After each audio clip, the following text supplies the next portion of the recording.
देखिए, मुझे ये लगता है कि शौहर को शायद पैसे की तंगी इतना कमज़ोर नहीं करती जितना कमज़ोर उसकी बीवी का जो बुरा लहजा होता है या रवैया होता है वो करता है। और मैं उन अच्छे मर्दों की बात कर रहा हूँ जो सब कुछ करके भी बुरे रहते हैं।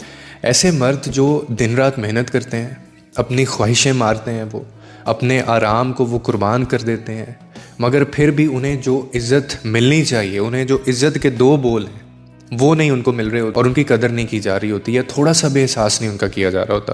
देखिए, मर्द का जो दिल है ना वो भी थकता है, वो भी टूटता है, मगर उसकी खामोशी को कमज़ोरी समझ लिया जाता है। और जब घर वो जगह बन जाए ना, या घर वो जगह ना रहे जहाँ उसको सुकून नहीं मिल रहा, उसकी मेहनत को सराहा नहीं जा रहा, बल्कि हर वक्त शिकायत, तनकीद और ताने उनको दिए जा रहे हैं, तो फिर पैसों की कमी नहीं बल्कि रवैयों की जो सख्ती है वो मर्द को अंदर से सही खोखला कर रही होती है, तोड़ रही होती है।